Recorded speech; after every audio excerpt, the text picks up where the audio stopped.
David, thank you for taking the time. My pleasure. I'm glad that it worked out that you shall be kind of like the full stop where our journey ends, our journey through the American mind and psyche. We've come from Nashville, Politicon, and I will not start with that, although I'm itching to talk to you about America. But I want to start with something that surprised me upon learning about you and reading your biography, and I knew things from friends that we have in common, but I didn't know you actually made one of my favorite films of the last 20 years, a short by the name Redwood Grows in Brooklyn. No way. Yeah. Really? It was very weird. I didn't know you had done funny. that. And that changed quite a bit for me in my relationship with movies, because it touched me on a level that other films hadn't. It's a story about a photographer who has a relationship to a tree, I would say, in Brooklyn. And I was wondering, when I look at your films, and the audience can check them out, there is quite a few. There's quite a few. What made you do something like that? That's so funny. I of all the films I made, I felt that one was the least successful. Weirdly enough, like I don't feel the audience ever really got it. It was a hard one to make in a bunch of ways. I also like it's I'm not even sure my kids have seen it. Like and I'm proud of it, and I think the message that's important, this notion of how we look at cultural amnesia, and that's certainly happening in America.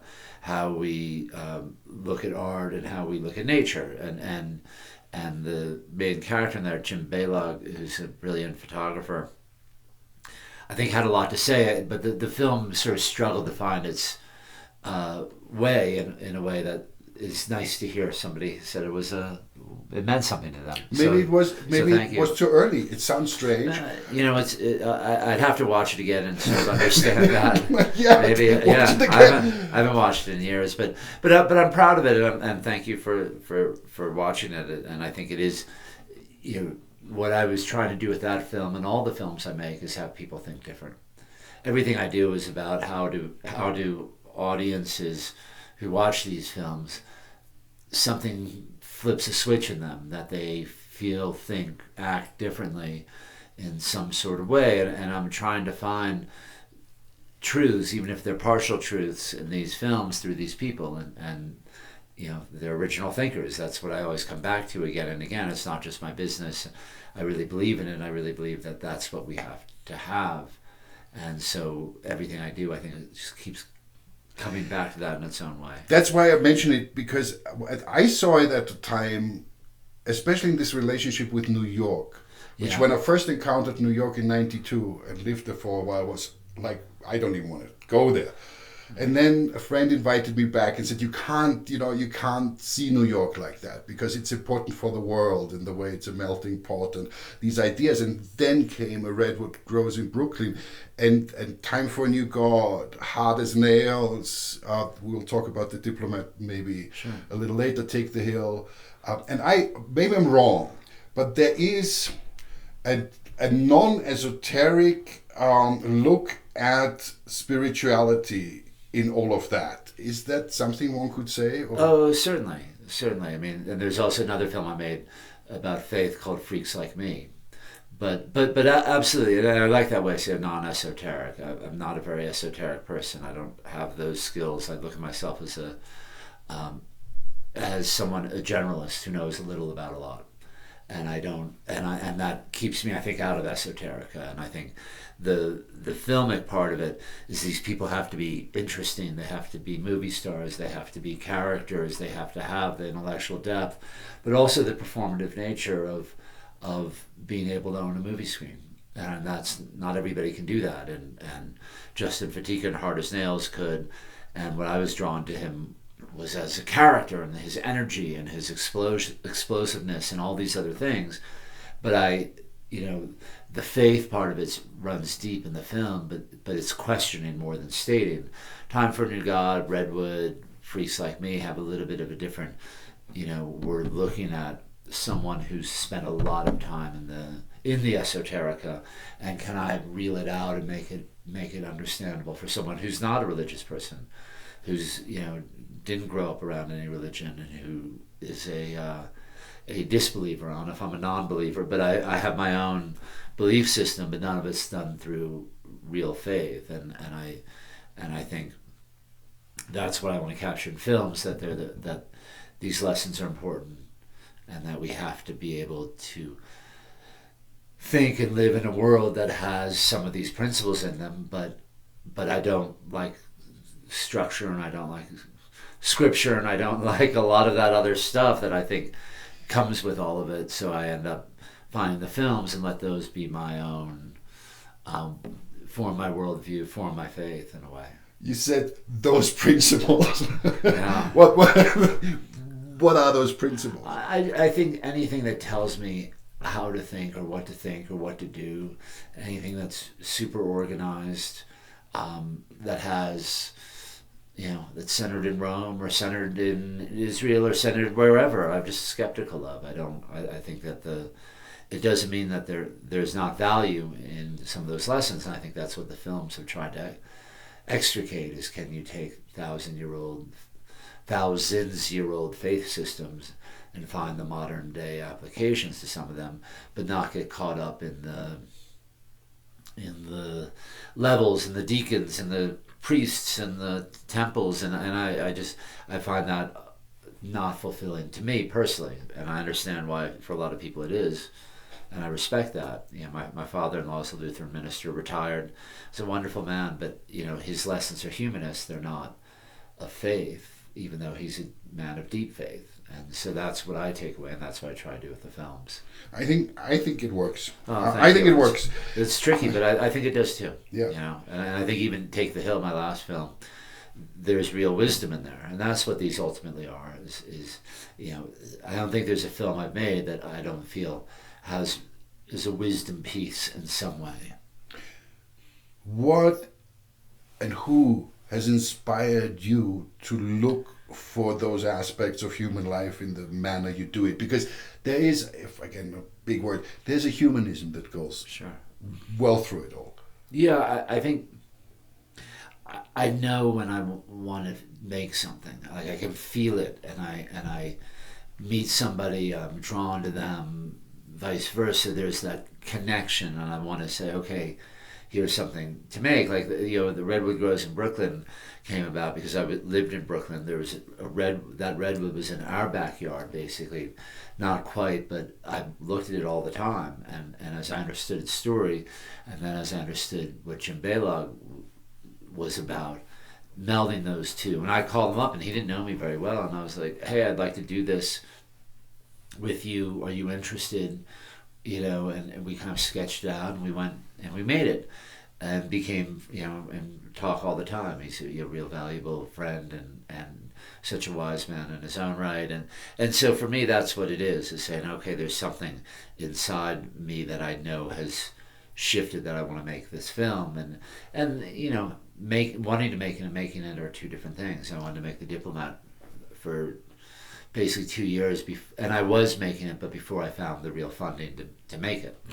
And I look at now, the film that I'm trying to make now is a film about fear, called Fear Itself, which is, I haven't, shot a thing, I've written a basic synopsis, but I really think it's an important subject to understand. What's different about this for me than the other films, that the other films have always been built around people, whether it was Jim Balog, my father, or Erwin Kula, or Justin Fatika. This is about a subject, an issue, a topic, and I have to figure out how to make it so that it has the character-driven resonance that I need to have in a film. Like, I don't want to make a movie where I interview this person, that person, this person, and all this stuff, and put it together in a crazy quilt of smart people. But I want to have scenes, and I want to have characters, and I want to have a process in the film that the audience feels very much immersed in the film as opposed to being like, okay, we're going to do this. So we'll see. You know, I want to make that movie, and I think I can. I think I know how to do it, and I think I can find the funding. However, I haven't yet, and I'm not yet, and I need to, and I need to look and say, okay, here's how I'm going to do this. Are there any filmmakers, literates, writers, artists that have inspired you or that you still draw on? Who are your masters? Such an interesting question. Richard Linklater is really, I was lucky to work with him on my first film that I produced and he directed, called Live from Shiva's Dance Floor. And Rick is just such an outstanding person. He's so deeply engaged intellectually. He understands art. He cares, and his depth of knowledge of film. I mean, he really is a master, and I'm lucky to know him. I'm lucky, when I go to Austin, I get to spend some time with him. He and it's also, there's nothing pretentious about him. There's nothing, grand, or he's just like a guy making movies, but in his brain and his inner sense of what film is so deep and so rich. Yet he's just like a guy who's like, and you don't feel that master sensibility. And so I've really just learned so much from him. In documentaries, what I find is that the people who are making them, I'm blown away by, become my friends generally. And so I look at Lucy Walker, who's made so many terrific films, and she's wild and kind of out there in these wonderful ways, and she's making stuff that I'm just so taken with. Roger Ross Williams, who made Life Animated and so many other films, I look at Roger and I'm like, okay, they're people. I worked with Alex Gibney. These are all friends, so I don't look at it and say, oh, okay, these are the people that I go and kneel at their, and supplicate myself. But that's also what I think inspires me a ton is how can I make films that my friends will honor with their respect, and I think that pushes me a lot, and I don't want to be in a situation where I don't feel fully confident bringing them a film. It doesn't mean I wouldn't want to go to them in a work in progress and say, help me make it better. But I want those people to be like, well done. Just like it's just a mutual respect society. And so that for me drives me a lot, that I know if I'm coming out there with something, that the people that I respect that work. Oh, that's a nice bridge. Mutual respect. Now, part of your life, we leave the dotcom episode out. I don't know why, but you were briefly in the dotcom world. Briefly, yeah. Briefly. But you worked for a world that has informed my life tremendously, being European and having an eye on the Anglican world. Sure. You worked on the Today Show. You worked for CBS. You worked for CNN, and you also wrote for Gentleman's Quarterly GQ and HuffPost. Yeah, a little bit. Yeah, they were small things, but they were real. Right, but you did that, and the Today Show definitely. I mean, iconic. Yeah. Even today. But my question is this. You did that before you started full on with Giraffe Partners, your production company. Oh, I have to ask you the name. Giraffe, my favorite animal. All right. Okay. And the partner that found the company was tall, so we were. Okay, so that's it. I like the name. I do too. You don't forget it. It's like, Giraffe Partners. So you worked in a world that excited me tremendously, and that, in my humble opinion, has changed tremendously since the time that you worked there, and definitely even before. I would like to get your take on the media world as you experienced it. What has happened, and where are we now? Like, in the way, any which way. Yeah. Look, I was in television before the internet. And that was a big difference. I was in television before cell phones. That was a big difference. And so, for the most part, and I loved working in television because I got to tell stories. And I look at a lot of what I did then, and it was, not original thinkers per se, but there were certainly original thinkers that I was finding and putting on the Today Show. I played it on CNN, and it was a giant structure and giant companies and all of that. But I was able to go tell stories. I was able to not have to fundraise for each one. I wasn't have to, you didn't have to reinvent it each time. Sorry, they gave you the freedom. David, hey, find something that's cool. Find stuff that's cool, and I always tell people, young people are like, I want to be a filmmaker. I said my recommendation is go make television, because television is relentless.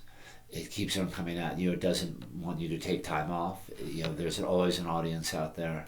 And so I tell young people, it'll give you the discipline to get shit done and to be accountable to your deadlines. Because filmmakers, I want to make a film, and they look at their navel for a while, and then they think about it, then they drink about it, then they talk about it, then, and it just takes them forever. And I understand that as a filmmaker myself, that's part of the process, but you end up finding people who don't have the discipline or the efficiency, and part of that's fundraising, but it's also part of them, they want surf breaks, and I respect, but I worked really hard in television for a number of years, trying to put stuff on every day, and I like that, and I'm glad to be free of it now. I think in terms of the overall world, it's shallow, and I never watch it. We don't have cable at our house. We don't. I don't. It's not a part of my life. I was actually at a friend's house recently and woke up, and they had the television on. They had Good Morning America, which is the rival to Today. It was just on. That's what they did, and it was so weird to me to hear the noise and to hear the chatter, and I find all of it quite off-putting now, because I think it's largely empty. That being said, they are important forces in this country, and I really think that, that I wish that they were telling more serious stories. I wish, we've got major crises all around, but nobody wants to wake up to that with your morning, and nobody wants to have that nonstop. I think on the CNN side, it's just become all politics, and the gamesmanship of politics is fascinating, and it sucks me in, and I spend all too much time reading about everything that's going on in this country, from impeachment to whatever. But I think that creates distractions.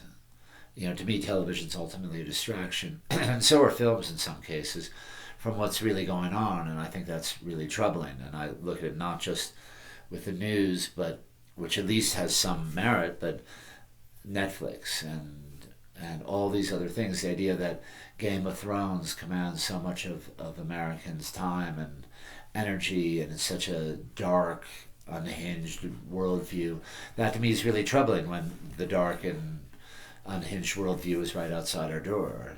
That to me ends up being a place where I look at those a little bit with disdain and saying, okay, how can you be doing a cooking segment on the Today Show, or be creating yet another nihilistic, dark show that's going to consume people's 25 hours of their life, when they can be doing real things.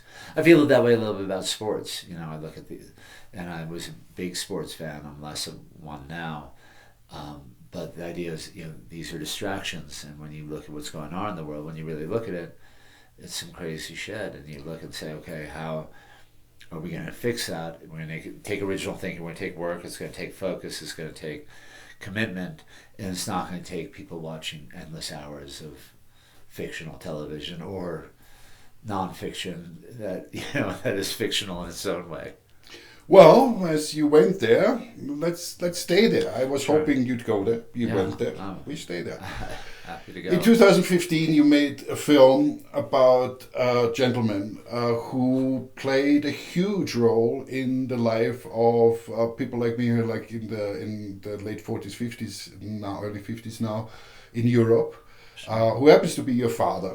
And usually I don't like to talk about the parents and family of people that I talk to, but in this case we cannot avoid it, and you made The Diplomat in 2015. Your father is Richard Holbrooke. Let me maybe twist it like that. Your father was a kind of politician, at least, I'm saying this now as a consumer of news, that in the time in Bosnia, for example, and I know Sarajevo very well, and I know how people speak about him on all sides, who was a certain kind of person, a certain type of person, as a diplomat, as a politician. And as we just looked at media and how it has changed, can you tell me what has changed in politics and in the way it's done since the time that your father was really active? I don't know what he's doing now, and to now. Sure. Well, he, now he's dead. He died in 2010. So but he, I look at him as a diplomat more than a politician, and I think there's a distinction. It doesn't mean that the two of them are not related. They fully are, and he understood that really well. But I think, from his singular achievement of what happened in Bosnia was extraordinary, that he was able to end that war imperfectly and problematically, but he did it, and he did it with American support. He did it with, all the sort of skills that he could, but, that Americans kind of cared about this was really interesting. And by the way, not only kind of, difficult place, difficult names to pronounce, 3 different warring countries, nobody, and somebody said to me, who was a friend of my father's, who was in the entertainment business, after he watched my film, that he finally understood what had happened there because the film explained it well enough. That's why I want to bring it up, because it felt to me that what you did was not, of course you made a film about your father, but you also found a way of explaining that conflict pretty well. Yeah. And when we look at that now, which is, the Syria, it's also very complex. So out of this political world that we find ourselves in, from your point of view, what is really brewing? What's really the trouble? What's really going on the meta-narrative here? My sense of it, and this was happening in Bosnia in the 90s, it's happening in Hungary now, it's happening in Brazil now, it's happening in America now, is sort of ethnic nationalism in this way that is really unnerving. And if you look at what's going on in Hong Kong, you look at all these different places, we've got major issues, and it kind of amazes me as we sit here that Bosnia is not on fire. It amazes the people there as well, and we've got some friends here. Yeah,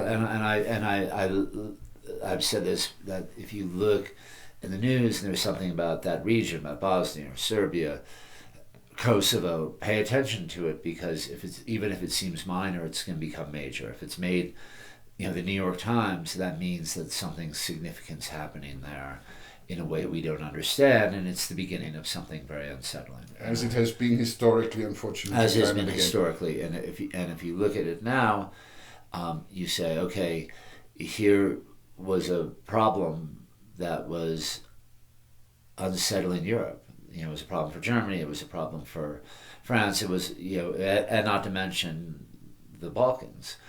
And at that time, in the mid-90s, Russia was flat on its back.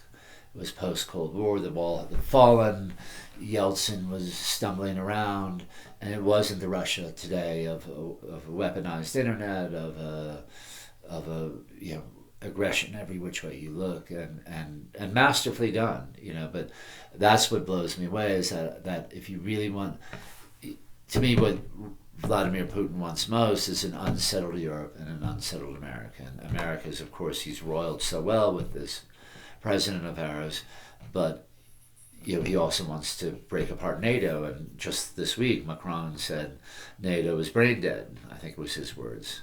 Wow. And that's a dream for Putin. And Merkel retorted, but let us stay there, because that's a very at the essence, I think, that sure. My colleagues and I are talking a lot about. There are people in Western Europe, which is now the majority of Europe, at least superficially, who say that's a good thing. That's a good thing. It's a good thing that we're moving back into a world of two powers. All of that is fine. NATO, the US is still in Germany, blah, blah, blah, blah. How do you feel about that? Because I'm split. I'm not sure. I don't feel easy that you're withdrawing, and at the same time I can see the arguments of people who say it's time to withdraw. I don't know. Yeah, this is where I would channel my father, who would be very upset about it. And what the war in Bosnia did was really challenge the transatlantic relationship, which is really important. And I think these are Western democracies built on a bunch of Western principles, flawed as they may be, but believing in human rights flawed, believing in freedom of speech, flawed, believing in all of these things that Russia doesn't believe in, that China does not believe in, that Hungary does not now believe in, that Poland has its challenges. I mean, I think we've really, and that to me is incredibly unsettling, and I do think the American NATO presence has been a big part of keeping the peace, with the exception of Bosnia in the 90s, and that to me, when you have Russia that desperately wants an unsettled Europe, and to restitch the Iron Curtain, to restitch that bloc, I think it's a very dangerous time, and I, if I were European, and I certainly feel this as an American, I would want a strong presence. The problem from American strength, but I also understand that Europe has to emerge and take care of itself. But I don't know. It's stuff I don't know enough about. But I know my father would be bothered by this, and I think in terms of NATO, a NATO pullout, a NATO withdrawal, a NATO brain dead, whatever it is. For the most part, over the last 70 years, this has worked to keep the peace in a way that, again, flawed but real. And I think the idea of having any fighting in Europe, any fighting in any of these countries, is really problematic. And it seems to me that NATO has been a force in keeping it peaceful. When you said, and that's a nice thing to say, you would challenge your father, because I guess his generation was very immediately still informed by the Second World War, Very much so. And the role the US played. Some say it wasn't liberation. I think it was, but that, I think that's where we're at. Let's go domestic, and by domestic I mean here to the US of A. And I'm a guest here. I'm a guest who loves it. Who's been coming back for a quarter of a century, so really likes it. These principles that you actually say the U.S. role internationally is about. It's about freedom and so on and so forth, business as well, but that's what drives it. How is that looking domestically? Because it seems to be shaky here. Yeah, look, I think the whole thing is shaky. I just, the whole notion of society, the thing that cuts across political lines, ethnic lines, national lines, party lines, any lines, religious, all of it is that everybody's pessimistic. Everybody thinks that as a civilization, society, future, that we're screwed, and I think that's a very telling thing, and that's why I think the notion of sort of ethnic nationalism, tribalism, whatever we want to call it, is so powerful, because, okay, if we know this whole thing is shaky, and I think that's a great word to use, if it's shaky, then, when it shakes down, I want to make sure that the people who are most like me, whether they're my family or my fellow, whatever they are, that we have that closeness, and that you trust the people who look like you, vote like you, act like you, live like you, whatever it is. And I think that's really dangerous, because America's strength, to me, has always been built on its multiculturalism, on the notion of immigration, everything that the Emma Lazarus poem on the Statue of Liberty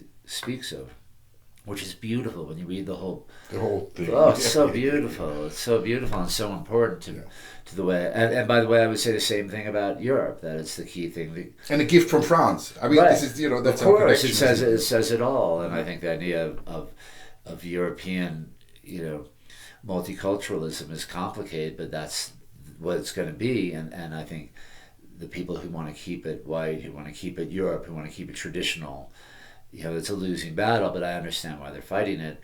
But to me, that's a lost cause. And in America, we've got a huge problem with that, because, make America great again could be make America white again. That's what, and if you look at the demographics, and it's not happening that way. And there are 4 congresswomen, freshman congresswomen here, led by Alexandria Ocasio-Cortez.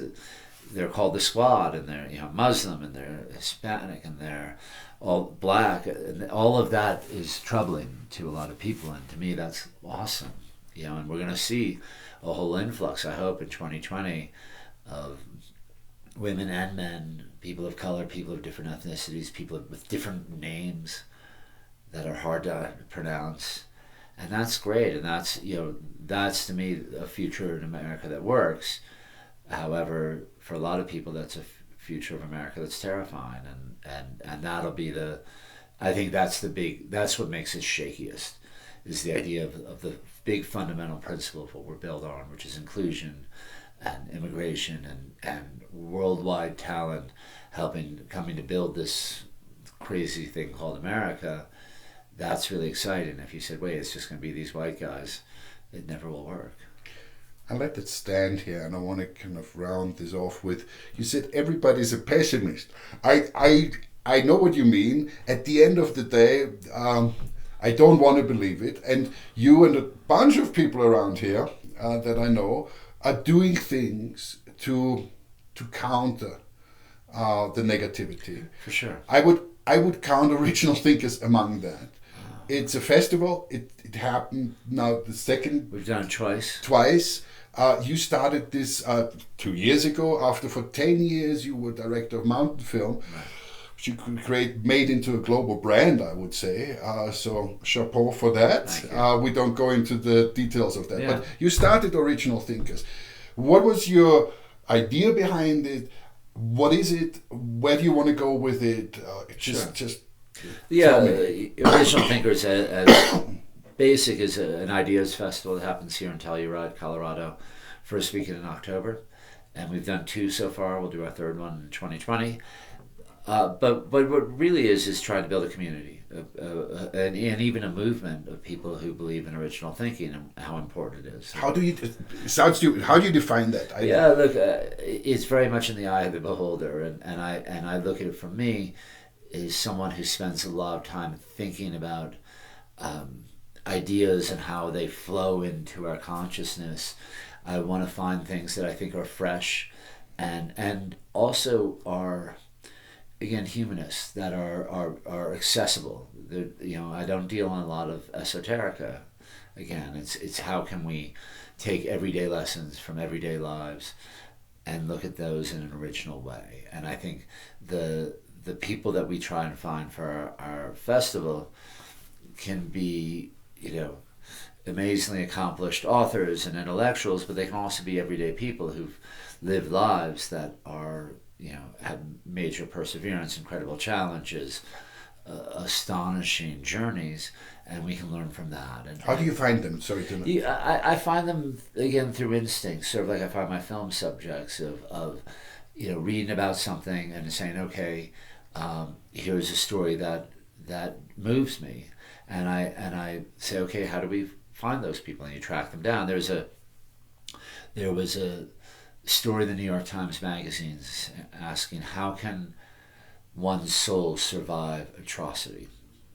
And looked at Yazidis and Kurds and people who were being treated for psychological trauma in ways that were groundbreaking. And the doctor, I think his name is Jan Kiselan, but he's German and German Kurd, who's a psychiatrist who's working particularly on trauma, particularly with children, and the repeated nature of those traumas. It's one thing to say, oh, my house burned down, but it's going to burn down once, hopefully, but the idea of that your perpetrators are getting away with the trauma, that it was targeted, that was incredibly devastating, and they're still out there and they're going to continue to do this, and so he's working with people like that. And I was so touched by the story and by his work and how he was looking at not only the trauma, but the nature of trauma victims from the Middle East,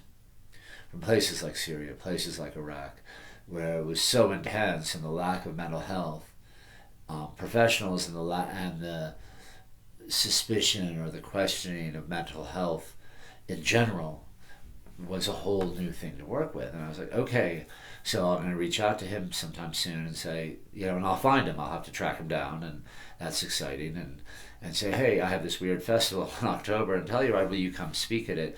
And the notion of looking at how one's soul survives trauma and atrocity. That's fascinating, and there's a whole wealth of original thinking in that. That being said, I also want to make sure that it's not all heavy, and that one of the shows we did this year that was so successful was called "What Does Music Really Do to Us?" and it was looking at music through a British Pakistani guy who had fallen for Bruce Springsteen, who had changed his life, and he was great. It's a film. It's a film called Blinded by the Light, and I'd seen that film at Sundance. So that's how I find it, as I go seeing that film at Sundance, find out it's a real guy, saying, cool, I want him at our festival, and work to bring him and, tweet at him and figure out different ways, and we're talking, and he comes. We had another guy, Rami Assam, who was an Egyptian singer, whose songs fueled the Egyptian revolution, Tahrir Square, but then his songs were critical of the next regime, and he was imprisoned and tortured, and he spoke about that process here, and it was beautiful and powerful, and he played music, and then we had a woman talking about Alzheimer's and how music can unlock certain things in our memory and be a little bit of an antidote to Alzheimer's. So that whole show with performances and sing-alongs was beautiful, and that's what we try and do, and it's having a radar that's just looking constantly. I'm often reading stuff at night and then ripping it out or sending a link to myself and saying, okay, I want to understand this better. And then I have smart people and smart friends in my life. You'll say to me at some point, hey, David, you should check this out. I think this man is an original thinker. I think this woman who's doing this. And so we have people, and that's what I'm really trying to build, Sasha, as a community of people who say, not only the guests and the films and the programming original thinking, but we are. Now then, let me tag that on if you have a moment. So there is the festival, and there is things happening during the festival. Are you documenting it? Is it available over the duration of beyond the duration of the festival as well? We're trying to do a slightly different model, which is have people be in the room. We're asked a lot, did you record what these talks were? It's really hard to record them and make them look good. TED puts a lot of money into those TED Talks.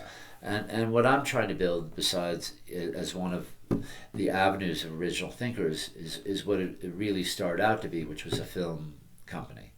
And so Redwood Grows in Brooklyn is an original thinkers film. Time for a New God is an original thinkers film.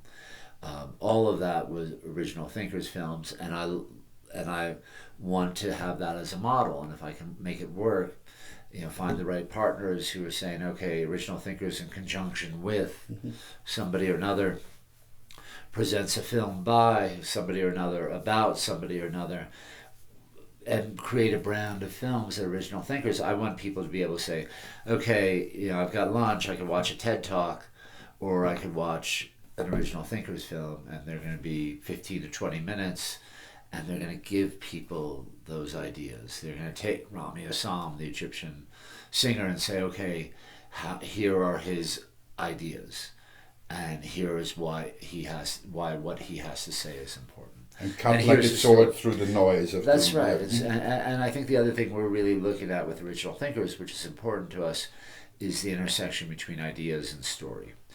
It's not just the idea of a PhD who has this, not esoteric necessarily, but a very complicated thing. But in our stories, in our lives, they're big stories. In almost every one of our lives. And if we can find the big ideas within those stories, that's the space that I look at a lot for myself, or for what I want original thinkers to be. So the narrative is what touches you, and that's right. And where are the big ideas in that narrative? And I think what's fun about this, I mean, there's a lot that's fun about this. What's particularly nice as a filmmaker is to find other people's films who have profiled somebody who's an original thinker, and we see the film, we say, okay, wait, there's a really well-made film with a great character, a movie star, and most festivals look at those and say, okay, here's a bunch of short films, they're together, but they don't take the time to delve into the ideas within the film. And I really believe that there are really big ideas in really short films, and if we can create that conversation, play a 8-minute film and have a 20-minute conversation or more around it, that gives everybody so much more. It gives the audience the richness. It gives the filmmaker the gratification of seeing their film taken seriously, and it gives their subject a platform that they haven't really had before. And so we return to a redwood that hopefully still grows in Brooklyn. Still grows. I checked it last time I was there. It's there. Hey, thanks. Amen. Thanks for right your on, time. Sergeant.